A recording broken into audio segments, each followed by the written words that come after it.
We took our first measurements in 4 locations near the Bukaman-Simbi district in Uganda. At the Kabandiko school, porridge for the students is cooked in large drums over a wood-fed fire. The building is made of brick with a dirt floor. Despite an open doorway, openings in the brick wall, and a gap between the roof and the top of the walls, the smoke accumulates in dangerous and painful levels inside. Much of the smoke then escapes to pollute the areas immediately outside of the small building. At the Kimpapu home, food is cooked for 6 to 12 individuals. The wood-fed stove is built into the ground of the building and is large enough for 2 to 3 pots. The door to the cooking area is open, and we again see typical brick openings on the back side of the structure that allow smoke to vent outside of the housing compound. A thick layer of creosote is present on the rafters and roof of the cooking area. We visited the home of a brickmaker whose cooking area is in the same building as the family sleeping room, separated only by a partial head-height wall. This family cooks with wood as well, but does so on the bare ground of the house. The primary ventilation for the fire is through the open door, though this is also where the family seemed to congregate when we visited. The last home that we visited in Uganda had a separate structure for cooking, which was essentially only large enough for the fire and the person preparing the food. Despite the fact that there was a 1-foot gap between the top of the walls and the roof in addition to an open doorway, the air over the fire was just as contaminated as what we found in the other homes. This and other experiences strongly suggest that an effective evacuation system must remove smoke at its source. Our observations and interviews suggest that in areas far away from the city or other commercial centers, families tend to cook using wood and other plant matter from farms, such as corn cobs and husks. Closer to the city, people may cook with charcoal purchased from the market. One common behavior present with each family is the practice of keeping the coals live overnight in order to avoid using matches to restart the fire in the morning. This is because matches are both expensive and difficult to procure. We suspect that the lack of interest in new stove designs may be partially due to the difficulty of keeping the fire smoldering overnight, in addition to other required changes in cooking practices.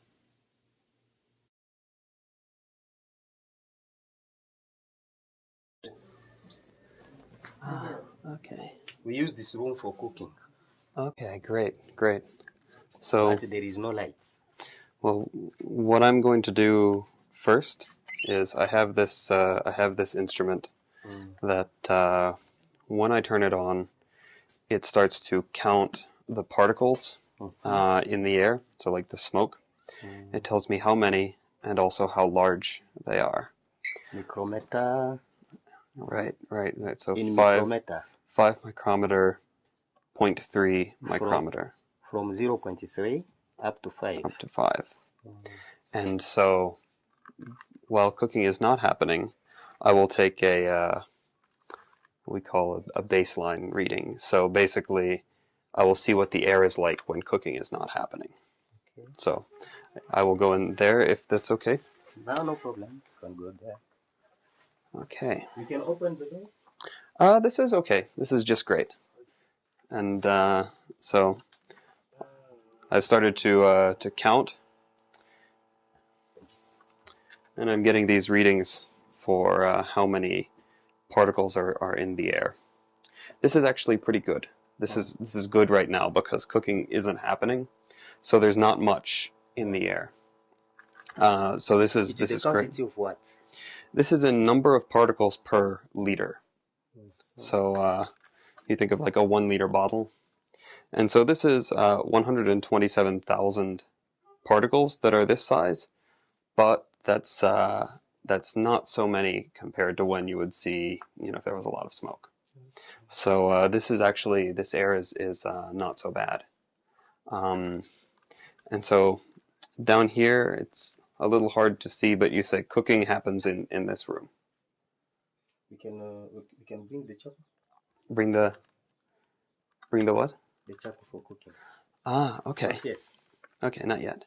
But yes, so the good news is that it seems like most of the particles, when you're not cooking, they leave this space. They don't stay around for very long. So that's good news. So now I will go write this down, and then we'll maybe take another measurement later.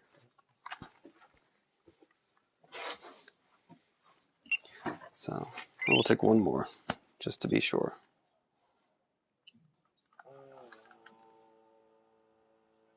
That sound is it pulling the air through. So it sucks air in through this tube, and it looks at it with a laser, and it uses that to count the number of particles. Okay, good. So now we'll go write this down. So I just took another baseline reading, and I'm writing that down now. The interesting news is that inside of that kitchen there isn't a terribly large number of particles that's accumulating. It's really not so different than outside. The particle counts are higher for like the 0.5 and 0.7 microns, but not to the level that we were seeing before. That might suggest that there is something about the construction of the house that lets the particles leave a little bit easier. So we should definitely look at that and try and figure out why. There are a large number of large particles which are of less concern because typically that's like dust and such. But typically those are the ones that are less harmful. Do you usually keep the coals lit all the time? Is the fire always burning here? Late or at time? I'm sorry, what? You say that? I was wondering, is this always lit? Is this always burning? They come now for outside. Okay, I see. And how long normally would you cook? Yes. Sibori. How long we use this in this room? Yes. Anytime we cook, we use this. Okay. Is it 1 hour, 2 hours, 3 hours? It depends. Okay. If it is night, we use 2 or 3 hours. 2 or 3 hours. Okay. The night we cook outside. Okay. Where do you get the charcoal? We buy this. From a store or there. From a market? Okay. There is a small market there down. Okay. And this stove, did you make this stove or buy it? Say? Did you make this stove or did you buy the stove? This here. This we buy. Where do you know where it is made? Where it is put together? The amounts. Who makes this? Like who builds or? Wait, let me get. Okay. Abraham. Ibrahim was at first. Yeah, we need. I think we just need a little translation. Sikiza kwanza biko nasema Okay. I was. Can you repeat? Yes. I was wondering if he knows who makes the stoves. Who makes the stoves? Yes. Yeah, it's this one. Okay. Yeah. Okay. Yeah. And let's see. So, how many times do you cook each day? Each day, we use 2 or 3. Maybe 2. Maybe 2. Okay. Twice a day. And it depends of the time. Depends on the time. And the possibility. And the possibility. Yeah. Okay. Normally, we use this in the morning for tea and for lunch and evening. But sometimes you don't have money to buy some foods. You cook once or twice a day. I see. What do you normally cook? Beans. Beans. Potatoes. Sometimes rice. Maybe rice. Sometimes rice. If they got the money. and meat or vegetable. Okay. Do you grow any of this here? Yes, Okay. except rice. Except rice. Except rice. So I will take another reading here now that it has been burning for a little while, and I will see how it is different than before when there was no fire. With the previous measure. Yes, yes. So I will look at the difference.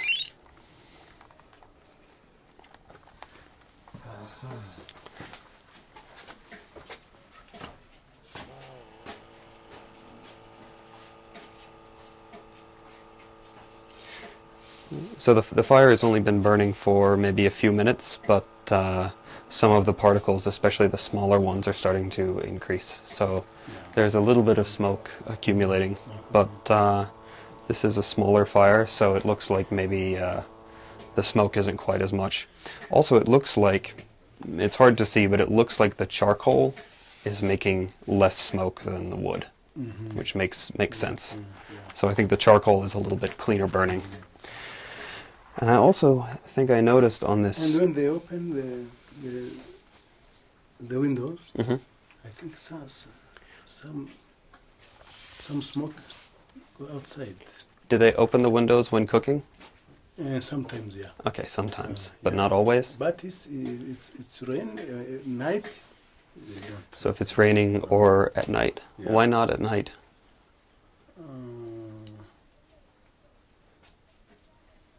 In the evening, 7 p.m. Okay. Yeah. Why would they not open the windows at night? It's clear, Okay. no mosquito. Ah, yes. Yeah. Okay, mosquitoes. Yeah. Okay. Great. Thank you. I will write this down. Finish? Yes, yes.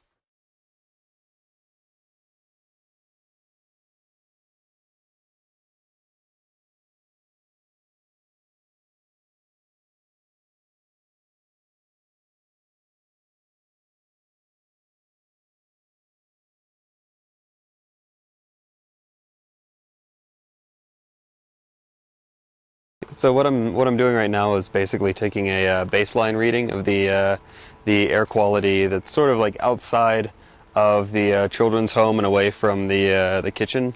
By sort of getting this baseline, we have a good way of comparing what the air is inside to outside. Because an evacuation system won't really do any good if the air quality inside is the same as outside. We need there to be some kind of differential to justify doing that. So basically, I'm standing out here and using this device. It's called a MET1 HHPC6, and what this device does is it counts the number of particles in the air and lets you know how many particles per liter there are just sort of floating around that we're breathing.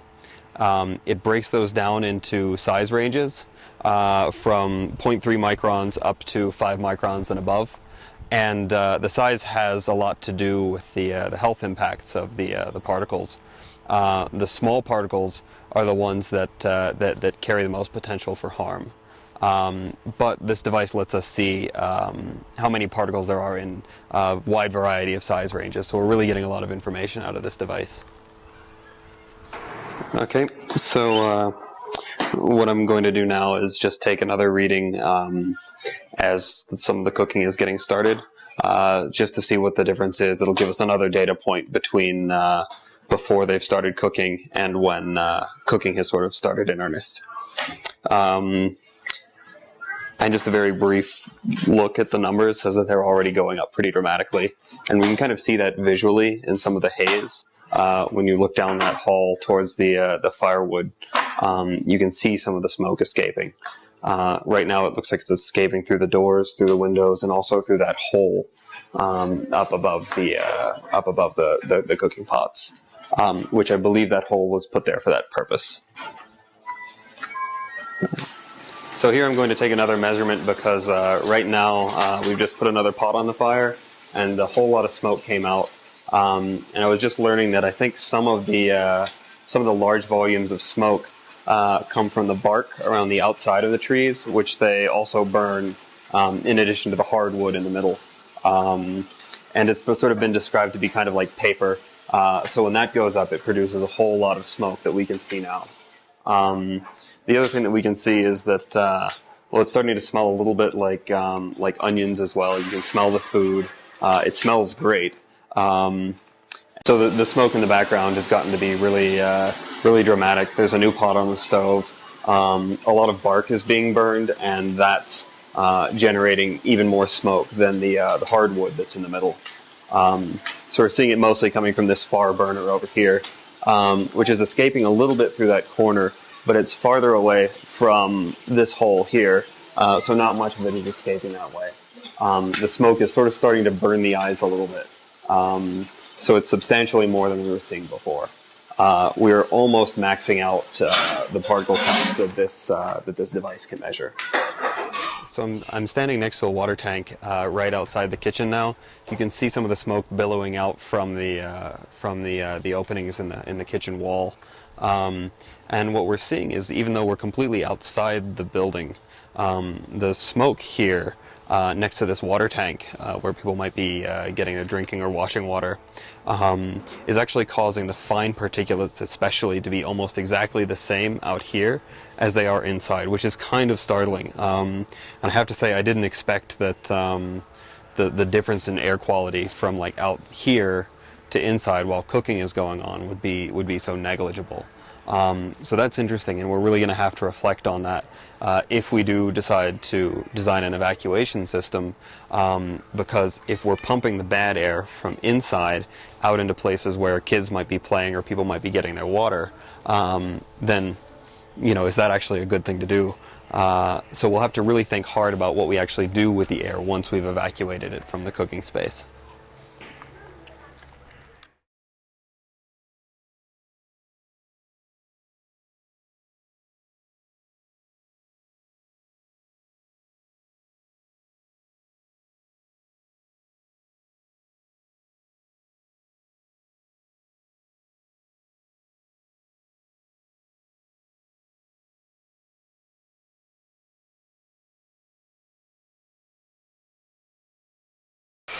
So what I will do first is I have this machine, and when I turn it on, it sucks air through this tube, and it counts how much smoke there is in the air. So these tell us how much smoke is or other like dust or pollen or particles are floating around in the air. And we will take this reading, and then later, if there's a fire here, we will make another reading, and then we will see what the difference is. So now I have these numbers, and I will write them down so that I do not forget them. You can sit here. Hello. Yes. Oh, it's okay. Contact blessed. Thank you. Thanks.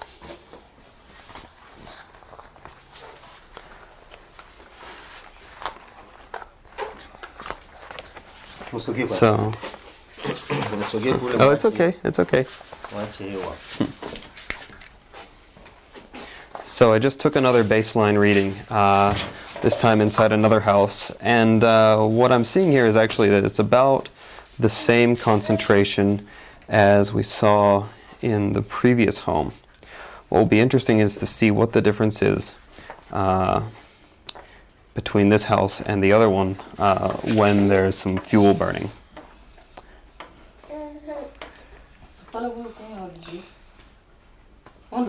There we go. Okay. So great, this is baseline inside.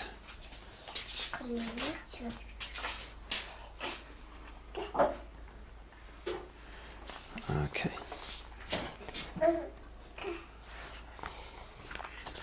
Okay. So I think for this one, I'm actually going to take a measurement right over top of this stove, because it's the same type of stove that we saw in the other house. The lighting is better here, so we can really see that there really isn't much visible smoke coming off of this. So I'm going to try and suck some air right off the top and see directly what kind of smoke this is outputting.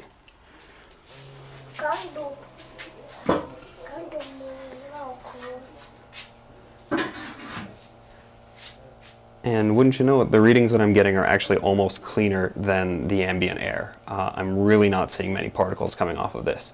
That's a second confirmation that charcoal is actually pretty clean burning compared to wood.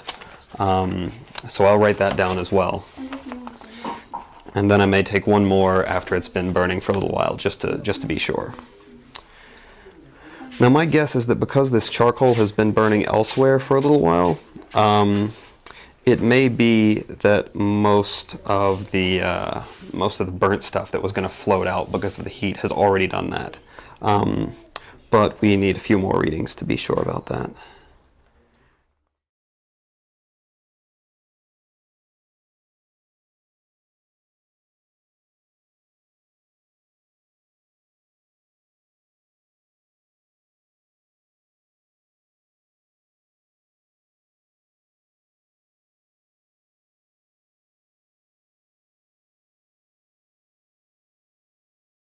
barashaka amavarisi ntabyo uzi mama nadaraga bikubwira Ata? reka twatangiye akazi. Okay. May I go inside? Yeah. Yes. Thank you. Akimo nakubwiye ngo gere Okay, so it looks like this is the stove here. wafata wabona amafaranga kugira kugira kujya guteka amafirawo n'amahene n'ibiki ntabwo bishoboka rwose ibyo ntabwo. Right, we good? So this is the kitchen. What I'm going to do first is take just sort of a baseline measurement of the kitchen before the fire is lit to sort of see what the ambient particle counts inside are. My guess is that we'll see something pretty similar to what we saw before. Actually, interestingly enough, this may be because we're on a slightly different day, but the air here actually appears to be much cleaner. We're getting about 62,000 small 0.3 micron particles. That's in comparison with the 200,000 or so particles that we were seeing on previous days. It's going to be a little hard to tell whether that's because we're on a different day and the weather is a little bit different, or whether that's because this area in general just is farther away from traffic and other pollutants. This is a new day and house number 3, and the inside ambient counts appear to yeah, at least the small particles are about half of the concentration that we were seeing inside some of the other houses yesterday at Nyachonga. The other particle counts actually appear to be about the same. It's just for whatever reason the small particle counts have been cut in half. So that's really interesting. All right, I think so. Taking a reading outside, we see that the air is a little bit cleaner. Most specifically, the 0.5 and 0.7 and 1 micron particles are all slightly less than they were inside. That's to be expected. We're kind of up on a nice hillside up here, and probably the wind is kind of blowing away a lot of the larger particles. So one thing that I haven't seen before are these baskets that they're using to hold the charcoal. Looks like they're made out of wire. And there's one that's holding this charcoal that's burning right now. So far this stove is most similar to the one that we saw at the Rokundo children's home, except it's sort of in miniature. It's got 3 places to hold 3 separate pots. In general, sort of the burn space is much smaller, which sort of makes sense, you know, for a personal home. But actually, so earlier we saw the fire being fanned with a plate, and that was kicking up a whole lot of dust. It's actually kind of amazing how quickly all of that has settled, and that's typical of large particles. But whereas before I could kind of taste it, kind of feel it in my lungs, now it's actually not so bad. I'm right next to the charcoal and my eyes aren't burning.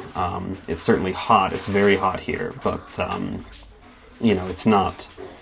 It doesn't feel as unhealthy as some of the other homes that we've been in that have been burning with solid fuel. So I'm going to go ahead and take another reading, and I'm going to go ahead and just put this right over the charcoal and see what we're getting out of that. Because if this is in keeping with what we've seen at other homes, we're not going to see many particles at higher concentrations than ambient above this coal.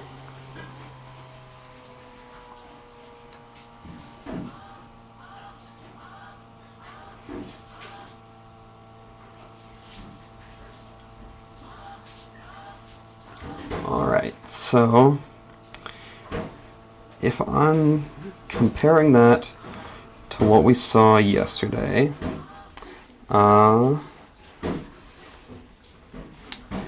these numbers actually match up remarkably well with the measurement that I took on top of the charcoal at one of the houses in Nyachanga. We're seeing a few more small particles, but again, they pretty much match what we saw from the house previously, so that's great. We have two matching data sets.